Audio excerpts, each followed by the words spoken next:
All right, good evening and welcome to the October 21st, 2025 meeting of the Hickory City Council. At this time, I would like to ask our Ward 4 Councilman, the Reverend Anthony Freeman, who's the pastor at Clinton Tabernacle AME Zion Church, to have our invocation. I would ask that if you're able to please stand for the invocation and remain standing after the invocation for the Pledge of Allegiance. Let us pray. Gracious Father, we say thank you for your many blessings and thank you for your love and kindness.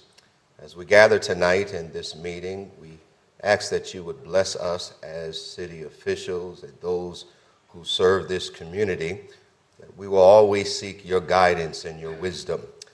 That we always ask you to assist us to be able to navigate throughout the challenges amongst us as leaders.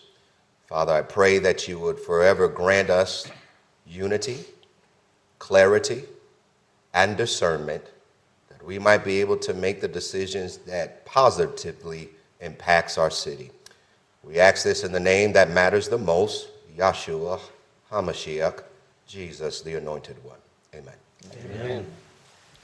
I pledge allegiance to the flag of the United States of America and to the republic for which it stands, one nation, under God, indivisible, with liberty and justice for all.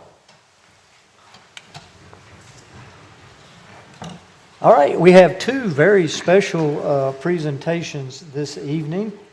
So I'll begin by introducing Dr. Philip Green, who's the Chief Executive Officer at Frye Regional Medical Center. Dr. Green, it's a pleasure to have you here with us this evening.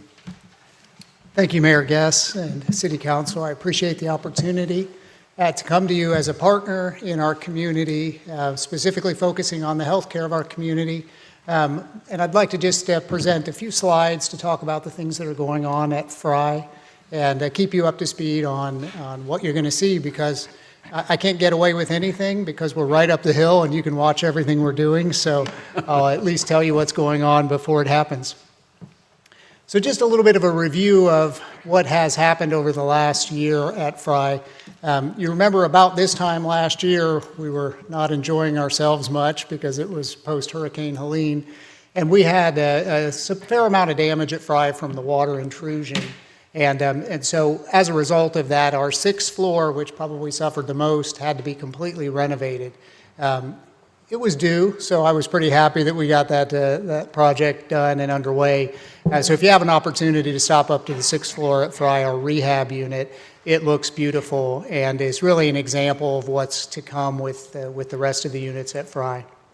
We also opened last year our Frye Medical Weight Loss facility, which is an outpatient practice over on Tate Boulevard.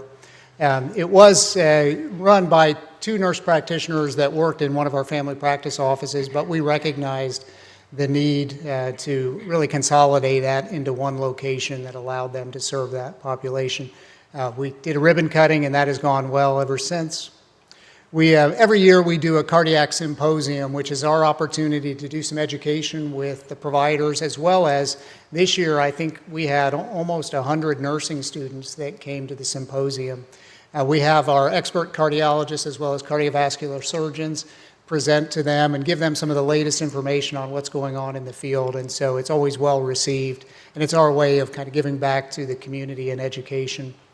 We are partners with the city on the 5K series this year, which is really exciting. And no, I'm not going to run on Saturday, but I will be there and we'll be cheering everyone on. But it's a great opportunity for us to bring some information out to the community as well. Being able to get in front of all of the folks that participate in those races, and we're intending to continue that support into next year. We are looking at opening an imaging center just north of us in Lenoir. That's a community that is really underserved from the standpoint of that outpatient imaging. And so we've got a fully functional imaging center that will be going into the Lenoir office building. It'll be a great support for that community. And that includes everything from ultrasound all the way up to MRIs in that facility. And then the last thing I'll just point out, and he's the star, literally that's his name, Dr. Starr, one of our cardiovascular surgeons. In the middle of the slide, you see him teaching some high school students. So we help with the med camp every summer, and that's an opportunity for students that are interested in healthcare careers to get out and explore those healthcare careers. And so they had a lot of fun watching him dissect a pig. And I think he really enjoyed it almost as much as the students did. So it was a great opportunity to be out in front of those students. Some other work that is not on this slide, but I'll mention it to you because you're going to see some construction happening, is just behind the emergency department of the hospital is where we have an entrance for our oncology program, and our radiation oncology unit is parked right in that back space. That unit is about 15 plus years old and is well used. It was time for a replacement, so we had just undertaken the replacement project on that, and hopefully by the end of February we'll be reopening that unit with a brand new state-of-the-art linear accelerator, which is really exciting for the community. We're also looking at, and this is probably the project that you're going to see, because if you look at the picture behind the City Council, you'll see the hospitals right in that view. We are looking at doing a coating over the entire building. One of the things that Hurricane Helene revealed to us is that that brick structure, while it was great in 1968, is now starting to have some issues with water intrusion. And so in order to stabilize that brick and also make the building look a lot more modern, we're going to do a big project on the exterior of the building. That's probably a year-long project. We're not going to have to change our background. You may have to change the photo. I'm sorry, Hank, you're going to have to change the photo. We'll just get a sticker to put over it.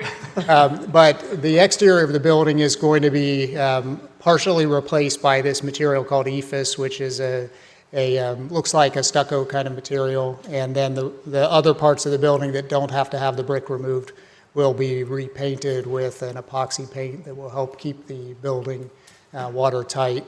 And then we will be replacing all of the windows in the towers. So it's a big project, and it's going to be a lot of fun to see that come to fruition because it's been a long time in planning. I'll talk a little bit about our local support. We do a lot within the community, both from the standpoint of our financial support for different organizations, as well as the support that we provide through our community of healthcare providers within the hospital. So I've got a list up there of the different organizations that we support financially. But in addition to that, our employees engaged us and said, we want to know more about what we can do in our community. And so we organized, we bribed them with ice cream. That's just what we do.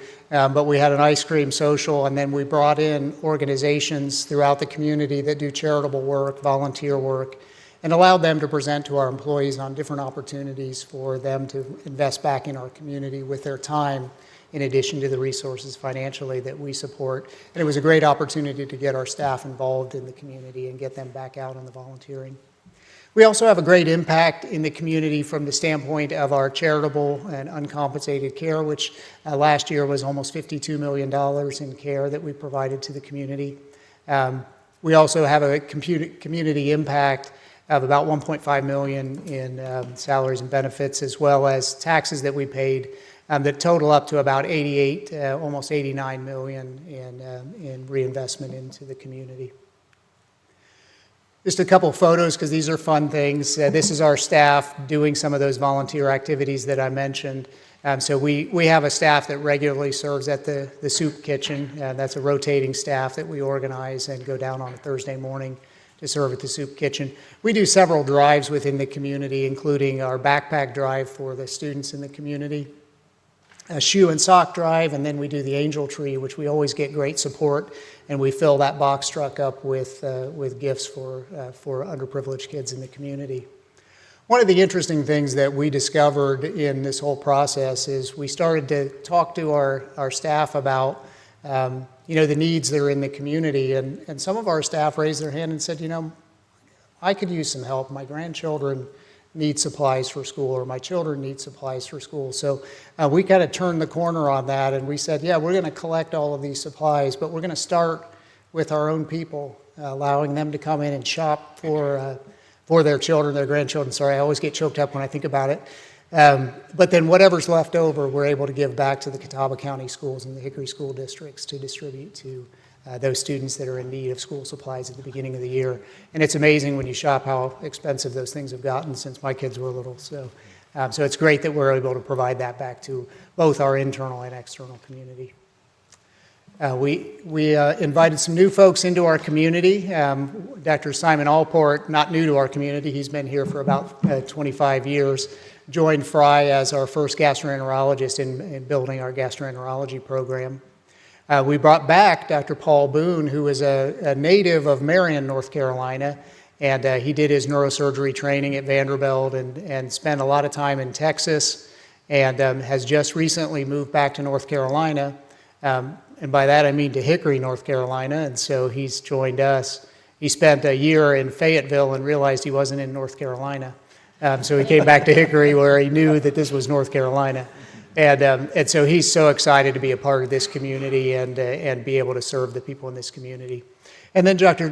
Jonathan Mayle joined us. He did his training at Baptist Hospital, and he is joining Dr. Morrison on our team that does the TAVR procedures at the hospital, which is really great to have his expertise and his knowledge come in to serve our community.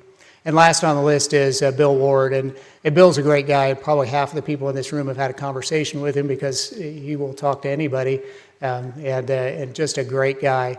But he grew up on Lake Hickory. He's actually a native of Lincolnton, and did summer vacations on Lake Hickory, and then eventually ended up just deciding to come here and practice. So he's a oncologist that does orthopedic oncology, so sarcomas and actually a lot of work with metastatic disease in the bones. And so it's really great to have somebody with his expertise joining our team. I'll talk a little bit about some of the exciting things that have happened, and this is my last slide, I believe. We do a device called a Watchman device, and that's a device that goes into the left atrium of the heart and allows us to close off that little floppy part of the left atrium of the heart, which is where a lot of blood clots form. And that's why when you're in atrial fibrillation, we always put you on blood thinners. Well, that part of the heart is really the target for those blood thinners. This procedure actually closes off that part of the heart and allows patients to come completely off blood thinners for their risk of stroke. And this slide is outdated because we move really fast, but we are nearing 500 Watchmans, and we're one of the busiest Watchman centers in the entire southeast of the country. We started a TAVR program just about a year ago, and a TAVR is the way that we can, through a catheter-based approach, replace one of the heart valves, the aortic valve in the heart. It's a great procedure. It used to be you had to have open heart surgery in order to replace that valve, and now we can do it through just a puncture in the leg, just like you're getting a heart catheterization. Dr. Starr and Dr. Morrison teamed up on that project. Dr. Morrison did some training at Duke to make sure that he was giving the highest quality of care to the community. We sent our team to Duke. They watched the folks that do these all the time, do them over and over again, so that they came back feeling like they were confident in how to do the procedure. And so we've done over 50. We're actually heading above 70 TAVRs now, which for a community of this size is really impressive, and we still have a long list to go. And great results on all of those. So it's been really exciting to bring that to this community.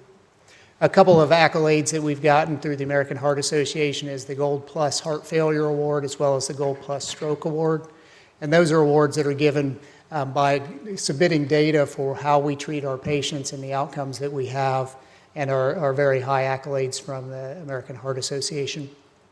And then the last thing, and one of the ones that is most exciting to me, and it's personal to us all, is the guy in that picture, Jackie. Nobody recognizes him without a baseball cap on because that's what he wears all the time, but he does have hair. So Jackie was honored with not just the Frye Mercy Award, which is an award that, even though the name is Mercy, it's actually the name of the original CEO of LifePoint Hospital. His name was Scott Mercy. And Scott was a wonderful family man, a great light to his community as well as to the folks at work. And his family honored him with creating this award after his untimely death a number of years ago. The award is to those folks that both serve the hospital, our staff, as well as have a huge impact on the community. And so we submitted Jackie's story up, and he was selected as the national winner for that Mercy Award, and it's a great honor.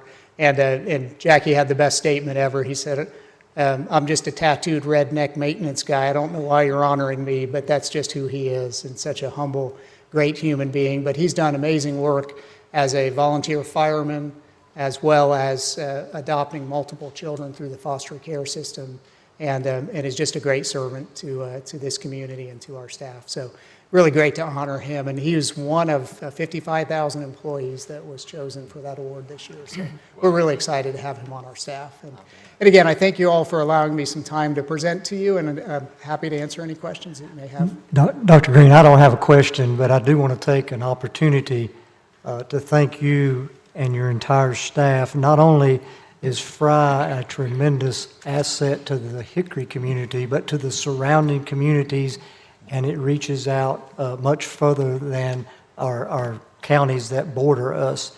And I know that to be true. And second, you mentioned Dr. Starr, and I know you've got a lot, but I've got to know Dr. Starr really well, since this gentleman here was one of his first patients, and also, of course, my wife. But he was a graduate of St. Stephen's High School. He could have gone anywhere in the world.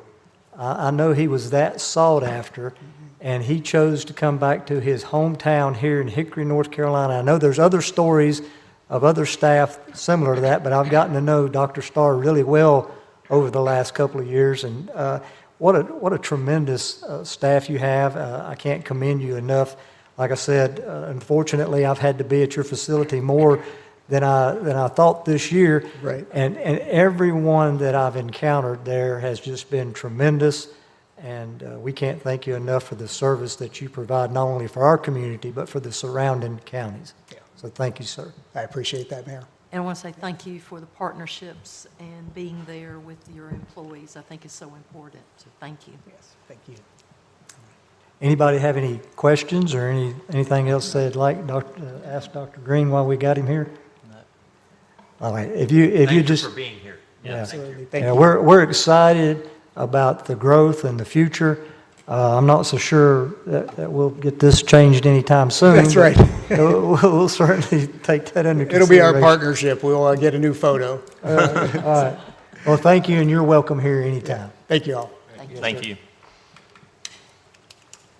All right. Another special presentation here tonight. I don't think she needs much of an introduction, but we will introduce Miss Mandy Pitts Hildebrand. She, of course, is the president and CEO of the Hickory Metro Trade Center and Visit Hickory, and she's here also to give us an update. So, Mandy, thank you. I am. Thank you so much for the opportunity, Mayor, Council, Mr. Wood, and Council. And we are just so honored to be here to give you an update. It's been a tremendous year at the Tourism Development Authority. But before I get started on this, I promise you a brief update on what's happening in tourism. Mr. Warren Wood and Mr. Mark Seaman serve on our Tourism Development Board, and so on behalf of them and with me, I wouldn't do this presentation without Sarah Jones, who's our Vice President of Marketing and Sales and Tourism Development. So she's going to give a report on a few things just as well. So let's get started. In front of you should be our annual report here. And a lot of things I'm going to go over you all are very much aware of, but when you have an opportunity of people that are attending your meeting, and of course those are going to watch later, I want to go into a few little details here. And so who are we? In 1985, the Hickory-Conover Tourism Development Authority was developed. And Hickory and Conover had this vision of Hickory was a destination for meetings, for sports, for leisure. Look how far we've come. It's amazing. And so, yes, you all know this, but the opportunity to inform our citizens about it is really important. So that's included in our annual report this year.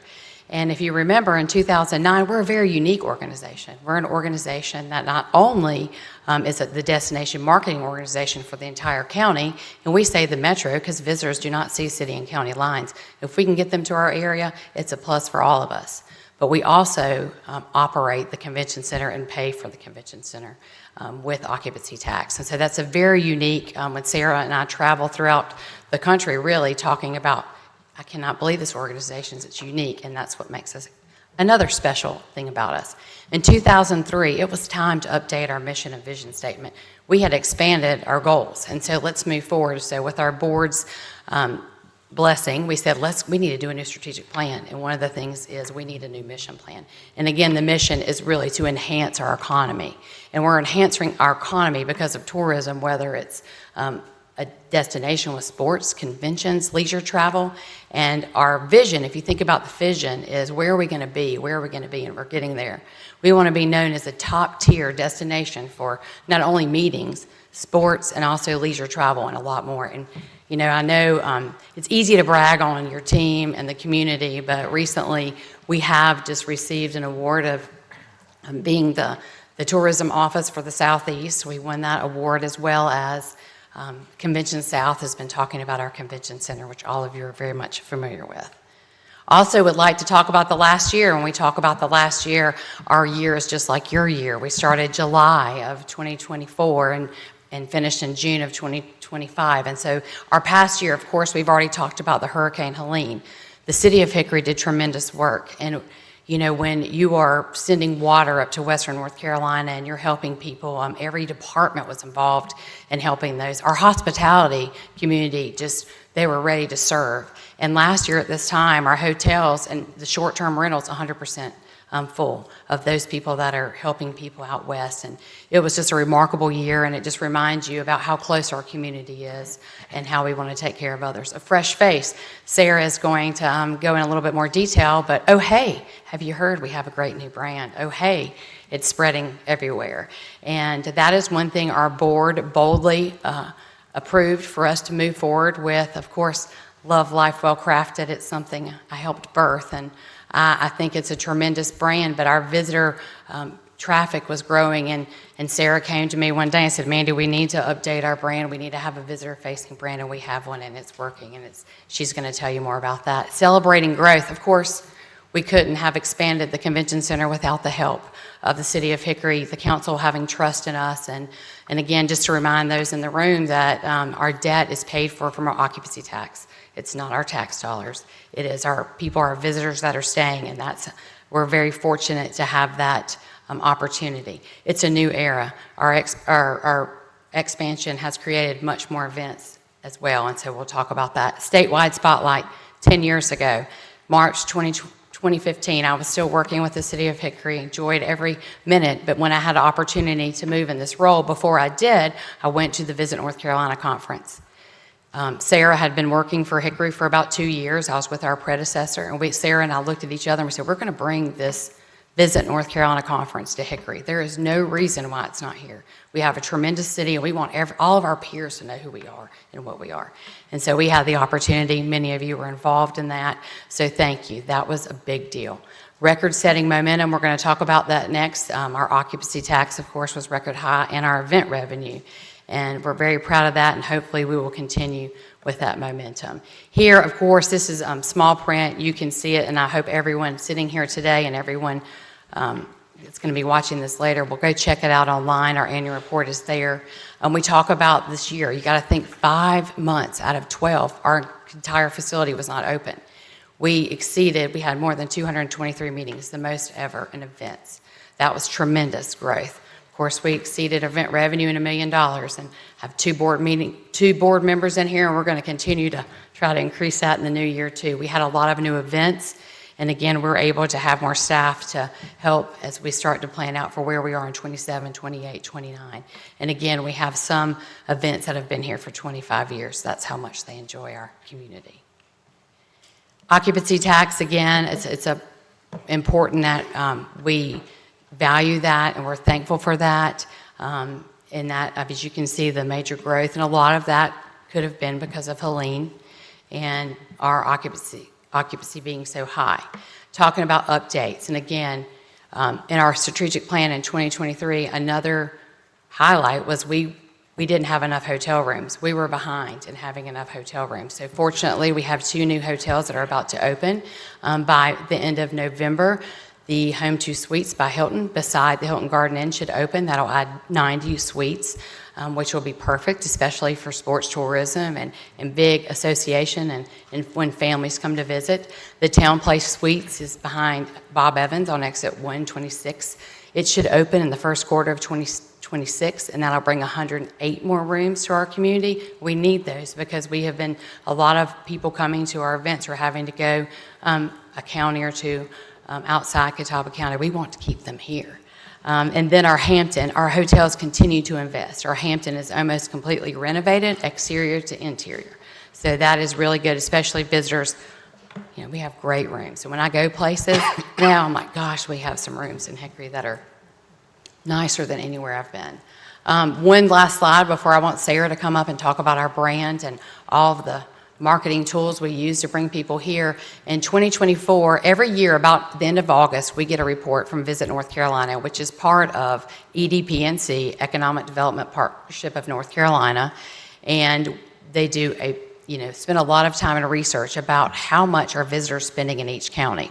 So in 2024, over $351 million was spent by domestic and international visitors. That's a big number, and it continues to grow each year, and we continue to keep the momentum. And a lot of that is because we have something easy to sell.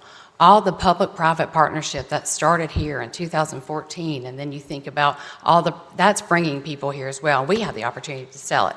And you have a great staff that does that too.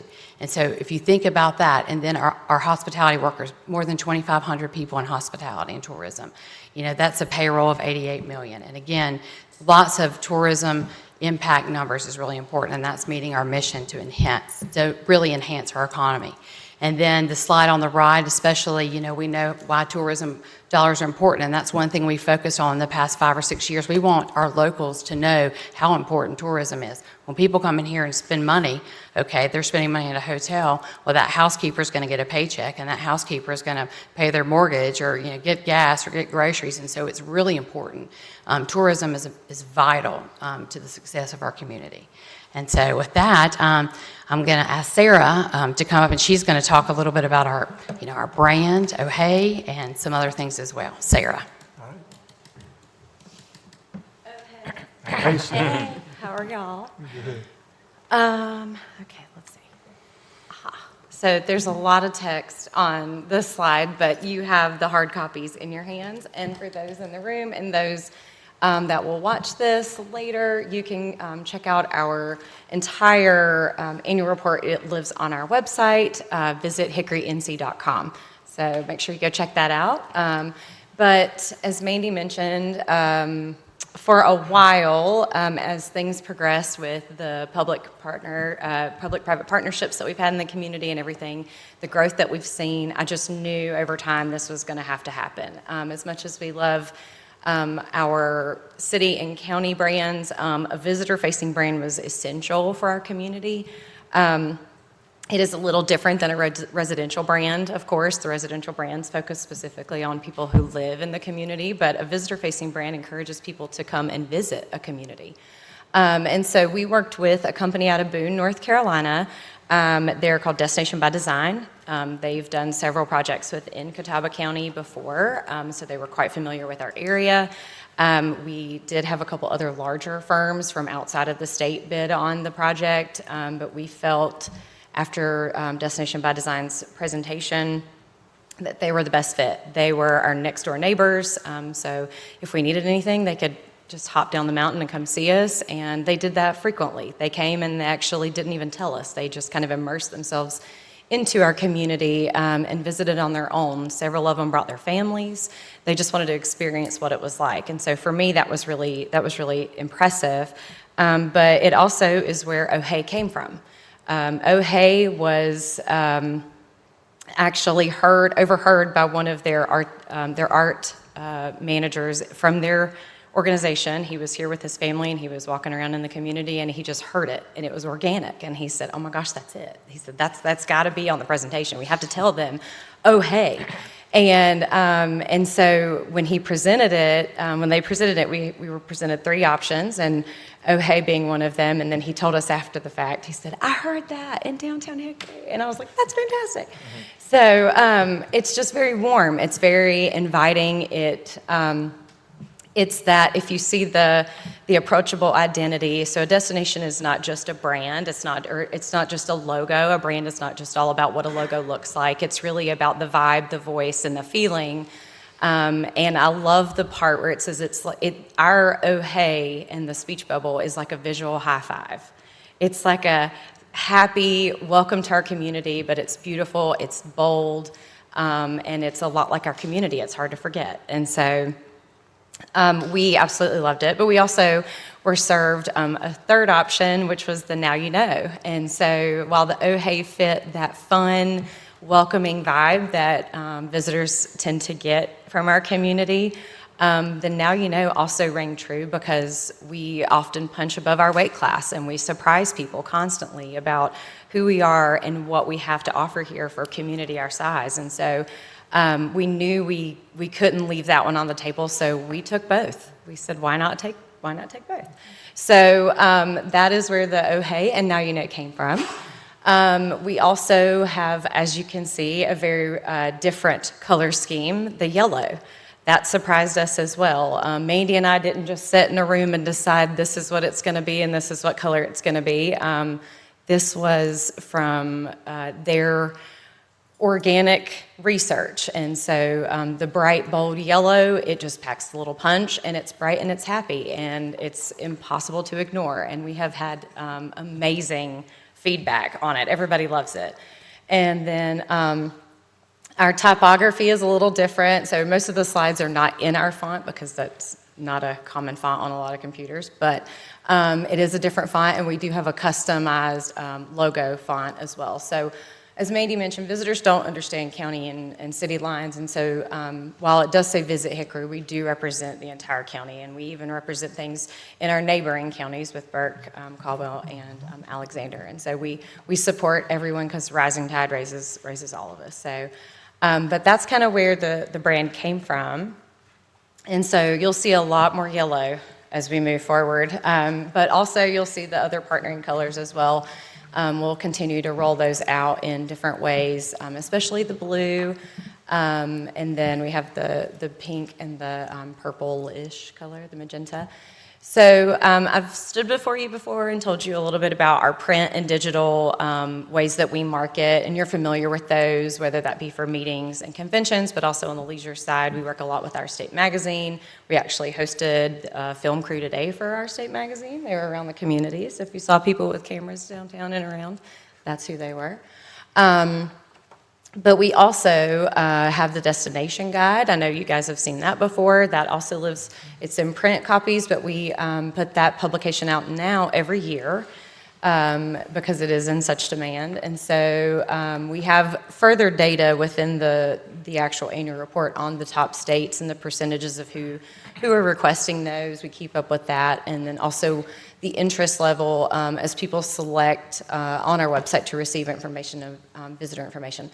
Our visitor newsletter is continuing to grow.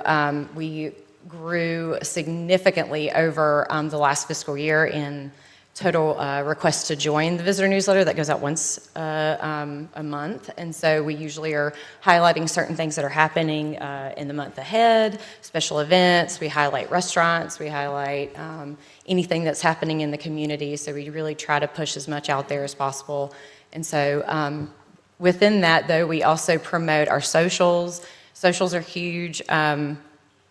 We're seeing significant growth in our Facebook and Instagram. Our Pinterest is also picking up, and then also our YouTube channel is growing significantly as well. And we also have an influencer. We work with a lot of influencers and writers. They kind of sneak into the community and don't tell anybody who they are, what they're doing, or who they're writing for. But it does result in some pretty amazing pieces in publications. We just had a piece in At Home magazine recently, and so follow our socials. We'll be sharing more of that, and then also we'll be hosting an influencer this weekend. She'll be coming with her family, staying in the area, eating in restaurants, and also attending Heart Square Festival is this weekend, by the way. If you've never been, you should go. So she's coming from the Raleigh market, and so a lot of her followers are from the Raleigh market east and then also outside of the state. So we're seeing significant growth with that. So I'm happy to answer any questions about that after the fact, but I know Mandy has a couple other slides to cover. So, Any questions for Mandy or Sarah? Oh, yeah. Well, just the last thing. I know this took a little bit longer. I said, yeah, I can do this in 5 minutes. Okay. well, you know. But again, I just wanted to thank you. Like Sarah said, I don't ever worry. We have visitors here. Our streets are so clean. I mean, the flowers are beautiful. Everything that the city does, like some of our peers sometimes are like, gosh, I hope the city's going to be okay. Like, I hope it's not dirty. I never have to worry about that in our community. So it's nice to promote a city and a community that cares so much. And this is our board. Again, I've mentioned two of them are here. Our board is just really supportive in the tourism industry, as well as those who have a genuine interest in tourism as well. So if you have any questions for myself or Sarah or Mr. Wood or Mr. Seaman, we are here to answer them. Are there any questions? Once again, I don't have any question, but I just want to commend you and your staff. Once again, the partnership and the relationship with the City of Hickory and the Metro Trade Center couldn't be any better. The impact that you have, you've spoken about it, the impact that you have on our economy and the visitors and the accolades, I mean, it's just tremendous, and we can't thank you and your staff enough for all the work you do. We hear from folks all the time, folks that are local and folks that are from out of town, of what a tremendous facility and how pleasant and how friendly everyone is and how helpful they are at the Trade Center. And nobody's ever said anything to me negative about it. It's always been positive. So thank you again for all that you and your staff do. Just one thing, so we have a real unique model with the convention center. So it's all funded through the hotel motel occupancy tax. We won't put city property tax dollars into it. They also produce event revenue as well. So the city owns the facility and we contract with them to operate it. And we just completed a $15 million, 45,000 square foot expansion. It's going to open up a lot of markets for us in terms of the tourism and convention industry that we haven't had before. So I appreciate Mandy and all her staff and the work that they do out there. I kind of wanted to make one comment. I was traveling this weekend, and both on the airplane to D.C., and then once I was there, I had people say, well, where are you from? And in the past, I always said, near Charlotte, because they'd go, Hickory. Now I say Hickory, and they go, oh, I've heard of Hickory. It's really nice. I mean, our reach has really, like you say, taken hold everywhere. Part of it is this publication and Yes, well, thank you. Well, it's PR easy. marketing. It's easy to do when you have a great team. Sarah and her team, and then some others that lead. It's easy. It's great to come to work every day when you love what you do, and that's what our team does. So. Your renovations are amazing in the fact that you carry in simultaneous functions, and it works so smoothly. Just last week, we were out there for the economic development, and there were other meetings going on, and you would never have known it, but they were all going on, and it was a wonderful, wonderful event. Thank you. Well, thank you. Keep it up. Good job. Thank you. Thank you, Mandy. Thank you, Sarah. I am going to back up. I apologize to Miss Belinda Bell-Setzer. She's filling in for our city attorney who couldn't be here with us this evening. So we always like to welcome Belinda, and I apologize that I should have done that at the beginning, but It's all right. I just slipped it. But welcome. We're glad you're here. Thank you. Thank you for having me. Yes, ma'am. All right, next item on the agenda is item number 5, persons requesting to be heard. We do have one who has signed up to speak or to be heard this evening. So I'll start off with Mr. Matt Sin, and if you would please approach the podium and state your name and address for the record. And we allow, on every council meeting, we allow at the beginning of the council meeting up to 3 minutes for anyone who would like to address the council. We prefer that you sign up, but if you don't get an opportunity to sign up, we'll still let you speak. So, Mr. Sin, the floor is yours. Thank you. My name is Matt Sin, address 631 Frye Road, Winston-Salem. So, thank you, Mr. Mayor, members of the council, fellow citizens, for letting me speak. Before I speak about certain issues, I want to mention Dr. Leslie Barnett, the longtime school board member who passed away. There can be no doubt that Hickory and Catawba County are better for her efforts. I wish we could have a whole meeting just talking about her, but I encourage everybody to look up her years and years of service to Catawba and Hickory.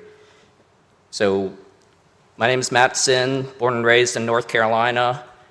Been through the public schools, K through 12. So one thing I want to speak tonight about is voting, the importance of registering to vote, voting. Please don't take it for granted.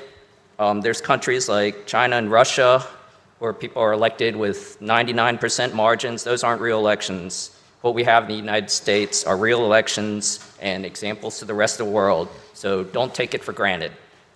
Unless you have a lot of money, your vote is what causes the people in government to listen to you and value you. So to the candidates that are running, thank you for joining the process, and your families and the sacrifice. For those who win, please remember to represent and govern for all the people, not just the people that voted for you. And to the people who may not return, thank you for you and your families for your service. Now, people say, oh, it doesn't matter. But I say those who govern closest to people govern best.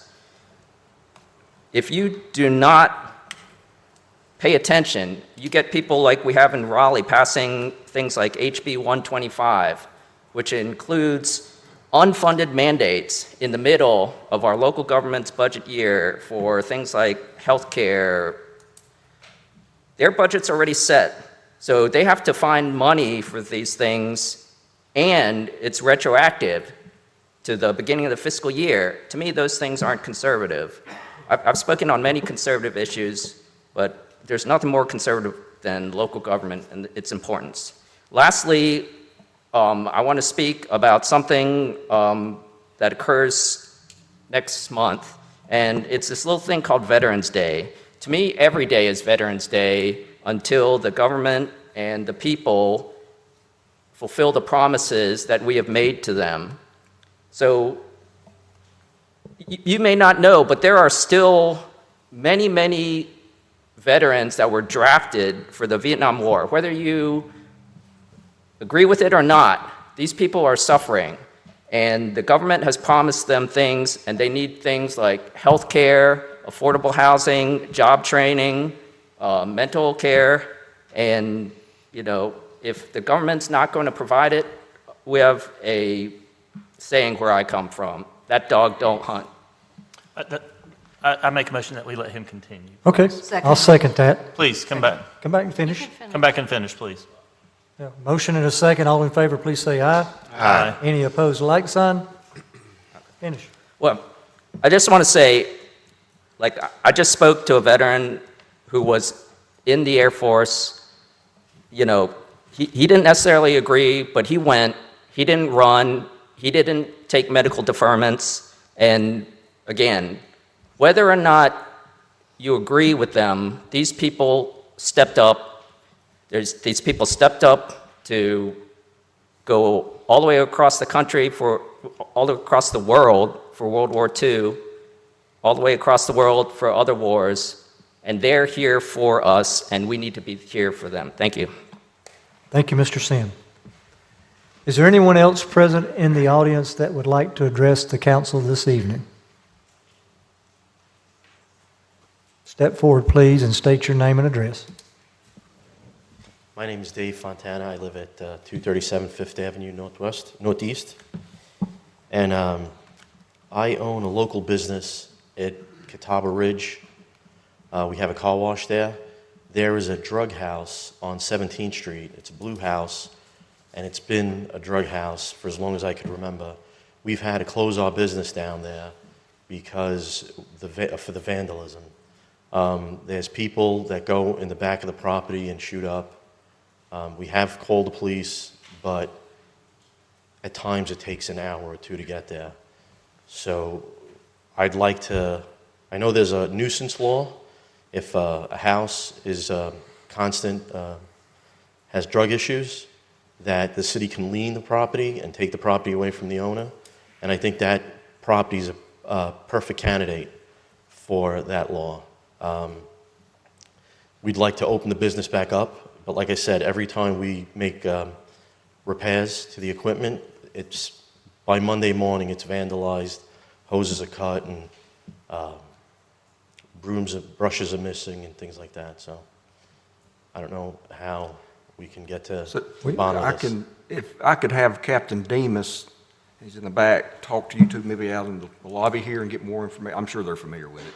Yeah. And then he can get some more specifics on Okay. in that. So after the meeting, I'll... You can do it right now if you want to. Okay, perfect. Okay. All right. Thank you, sir. Is there anyone else present in the audience that would like to address the council this evening? Okay. I've said this many times, but it's worth repeating. It's not necessary that you wait until a council meeting to be able to address the council or be able to contact individual members, myself or the council. We make ourselves available, and we are available anytime you would like to contact us, either by mail or email or in person or whatever fits your needs. So we do make ourselves available. All right. Next item on the agenda is the approval of our minutes from our regular meeting of October the 7th. I'll entertain a motion. Move for approval. All right, Second. we have a motion, we have a second. Is there any further discussion? All those in favor, please say aye. Aye. Any opposed, like sign. That carries unanimously. We've had two special meetings. Our first special meeting was at 9 a.m. on October the 15th. Once again, I'll entertain a motion to approve the minutes from that meeting. So moved. All right, we Second. have a motion and a second. Any further discussion? All those in favor, please say aye. Aye. Any opposed, like sign. That also carries unanimously. Our third special meeting was on October the 15th at 10 a.m., and I'll entertain a motion for that. So moved. Second. We have a motion and a second. Any further discussion? All in favor, please say aye. Aye. Any opposed, like sign. That carries unanimously. Item number 7 is our reaffirmation ratification on second readings. Once again, I'll entertain a motion. Move approval. Second. We have a motion and a second. Any further discussion? All in favor, please say aye. Aye. Any opposed, like sign.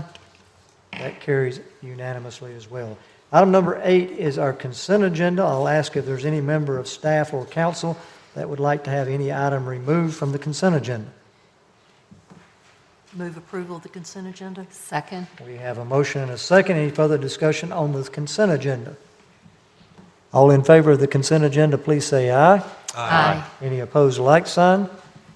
The consent agenda carries unanimously. Next on the agenda is our one and only public hearing. To introduce our public hearing, I'll turn it over to our city manager, Mr. Warren Wood. Thank you, Mayor Guest, members of the City Council. Ms. Setzer, welcome tonight. The one public hearing is consideration of rezoning petition number 25-04 for property located at the intersection of Acorn Lane and Clark Way. It will be presented by Planning Director Brian Frazier.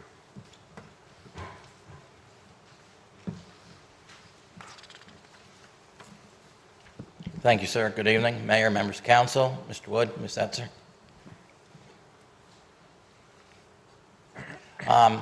As Mr. Wood indicated, this is zoning petition 25-04. The property owner is Catawba Valley Medical Center, Catawba County. The applicant is the Catawba County Council on Aging. And again, the location is the terminus of Clark Way, with sole access being Zion Church Road via Clark Way. You'll see it better when we get to a map. It's currently split zoned, both R2 residential and community commercial CC1. Property size is just under 4 acres. The applicant is requesting to rezone the property in its entirety to community commercial CC1. You can see the property here in question. This is Oldwell South community. You have Trinity Ridge and other medical facilities in here. We got some commercial out on 321. There's the auto zone, Lowe's Food Plaza, Walgreens, CVS. So there is a narrow strip of land that comes down here, and that's how the access would be. It wouldn't be coming off of 321 through the medical center. 127, I'm sorry. So this is the future land use map of the area. I mean, you can see it basically borders for the future land use, the community commercial, and the medium density residential surrounding it. So again, here, 127, 321, and this is looking at industrial. And then here we have more medium density residential, low density residential. Here, a lot of these properties, when they get this far down 127, you're looking at city, county, county, city, city, city, but this on this side of the road here, this is all city of Hickory. So where the project's going is basically just in that large purple square. For the current zoning, you can again see the property in question, just under 5 acres. You can see cities R1, the cities R2. This is the commercial corridor area in the purple color, and then this is office and institution. And when you get further away to the west, it becomes Catawba County R20. So according to Hickory by Choice 2030, the area is located right there on the edge of the margin of where that circle comes in between the community commercial and the medium density residential neighborhood that's there now. There is a vacant parcel between the medical facility park and the commercial along the highway on 127, and then the neighborhood directly behind it, behind Trinity. So the area should be considered, staff believes, community commercial. The rationale being that sole access to the property is from a thoroughfare, Zion Church Road, leading through an existing commercially zoned and used area where traditional residential development was not anticipated. We had some people kicking the proverbial tire several years ago for townhomes or apartments, but they never followed through. So the comp plan that we have now explains the community commercial as commercial areas serving markets, basically larger than the neighborhood centers. And they're intended to create commercial centers of scale to reduce crosstown traffic vis-a-vis other larger regional shopping centers that are found in the US 70 Southeast corridor.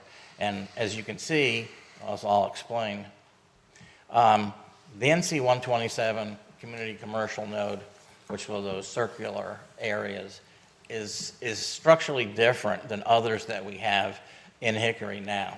This node basically lacks transitional zoning from commercial, medical, into low density to medium density to high residential areas.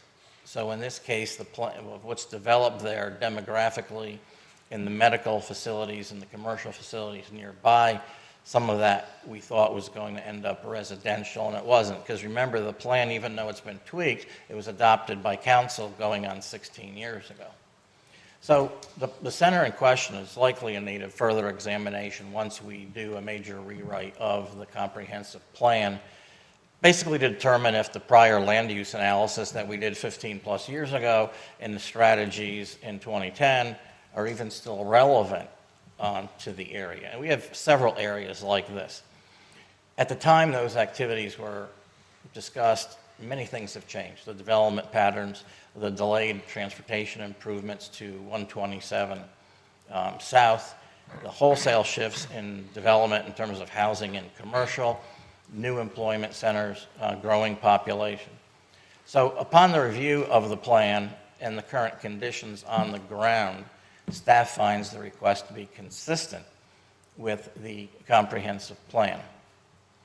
Now, the recommended action for Petition 2504, the Planning Commission had a public hearing back on September 24th, not too long ago. During the hearing, the applicant and the agent for the applicant, their professional engineer, spoke in favor of the rezoning petition. For neighboring citizens just behind the property, they spoke they were not really, three weren't really opposed to the rezoning, but they were concerned about stormwater runoff, both current conditions and future, if this use was to be permitted. The other resident, I believe, was concerned about the rezoning, that if it didn't go from Catawba Valley Medical Center / Catawba County to the Center on Aging, then what could happen? If it didn't get sold to the Council on Aging, rather, what could go in there? Could retail go in there, professional services? What could go between the medical complex, which hasn't been there all that long and serves a significant portion of the city's population, in the neighborhood to the back, because there's no transitional area. We've created a lot of those, but this one there's just not enough room. So we believe the plan's consistent and it's reasonable due to the location and the access to the property from Zion Church and not 127. Now, based upon the findings, the Planning Commission a couple weeks back voted unanimously to recommend approval of the petition. Staff concurs with their recommendation of the commission and respectfully requests council to act on this recommendation in the positive. Could you elaborate on the concerns for stormwater issue and what the solution to that, if that is an issue, could be? As I know, I'm not an engineer, but the existing conditions, there's some, the property at the highway gently slopes back the further you go to the east, or to the south rather. So there is some stormwater runoff from the existing parking lots for the medical center. There is some stream, there's a small stream through there, but sometimes during a heavy rain it doesn't handle all the excess overflow. Stormwater controls have definitely tightened in the past several years since that was built. So if the county does sell the property to the Council on the Aging for their use, their engineer would have to ensure that Phase 2 stormwater is met and any type of grading through Tony Norton at Catawba County. But there is an existing runoff situation, and they'd like to get that controlled, and they would like to have control up front of certain stormwater BPMs, so they wouldn't get any water running off that site onto their property. Because there is that, as I mentioned before, the land in question, a little over 4 acres, there is a wedge there, and there's no real way to get additional housing in there. But again, it's on the margins, so. Yes, sir. A sales transaction wouldn't trigger any new regulations regarding stormwater, correct? It would have to be, they're under an obligation not to increase the amount of runoff that's currently happening on the property, correct? Yes, sir. So it's unlikely that a retention pond is going to have to be built on this property just because of the sale of it. Is That would be better left to the applicant's engineer, who is here in the audience tonight. Okay. Secondly, what you described to us about stormwater, was that conveyed to the people who expressed concern over it? Yes. Have they met with people who have explained what will happen there? We had the public hearing, and that issue was discussed with the Planning Commission, but, at the public hearing for the Planning Commission, there's no engineers on the commission, nor were they in the audience, except for Mr. Clayton, who's the agent. But it was certainly discussed. It'll definitely be discussed. If you were to follow our recommendation and rezone it, the whole property to the CC1, the applicant would, of course, with their engineer, be working with city staff, planning, zoning, utilities, and all the engineering and public service folks to ensure that stormwater is not going to cause a greater problem than what's there now. Okay, very good. Thank you. Well, Brian, thank you so very much Yes, sir. for what you do. I want to pick up where Tony and the mayor left off, but also the 4 neighboring citizens that showed up at the meeting. I'm not thinking that's a good representation of the neighborhood, but maybe you can tell me. Well, notices were put out in the newspaper, the 2, I think, Saturdays preceding the meeting. It's on the city's website. Everybody that, we have signs on the property. Anybody that is adjacent to the property will receive a notice. I think maybe one of the property owners wasn't adjacent, if I'm not mistaken, but it was a small turnout. And again, one person, I think, was more of a no than the other three. The other three wanted to express their concerns publicly and see what the project was all about, because they were concerned that if, the transaction to the Council for the Aging didn't happen, what could they get in there if the area was rezoned to CC1? But again, we the city, myself, Mr. Wood, the council, the mayor, we can't enter into any kind of contract zoning. So that would be between the medical center and the Council on the Aging. As I understand, the Council on the Aging is extremely interested in this property. I know there's been discussions for a long time. They were looking at other properties. But we, the city, can't force the issue. Could the county, could those negotiations fall apart and another business want to go there? No business has come to my office in the past 20 years wanting to put a business in there. It's just not as accessible, and it would be much more intrusive than the offices for the Council on the Aging.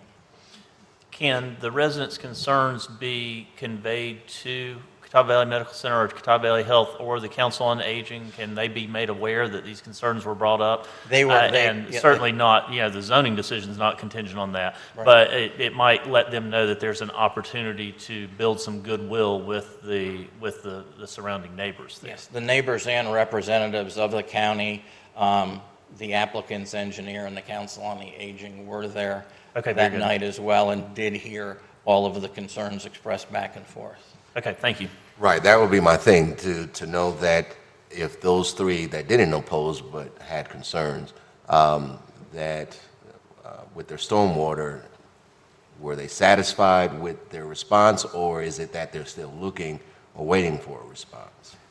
I think they were satisfied with staff and Mr. Clayton and the Planning Commission had a say, but they still know that it's a long way off from if that center was to be fully operational, and I'm sure they would really want to be in consistent communication with the city, with city professional staff to make, and the engineer to make sure that that situation isn't made worse. Thank you. Any other questions for Mr. Frazier? Thank you, sir.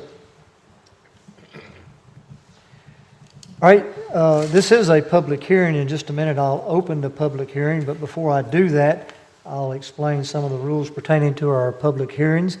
We allow anyone present that would like to speak in opposition of the petition that you've just heard described by Mr. Frazier to go first. We allow up to 15 minutes for those who may be in opposition. We also allow an equal 15 minutes for anyone who may be present that would like to speak in favor.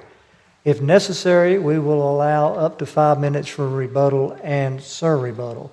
Once again, we ask that those wishing to speak, whether they speak in opposition or in favor, that they approach the podium and that they state their name and address, and that they do limit their total conversation, if it's more than one person speaking, to 15 minutes. So at this time, I'll declare the public hearing open and ask if there's anyone present that would like to speak in opposition.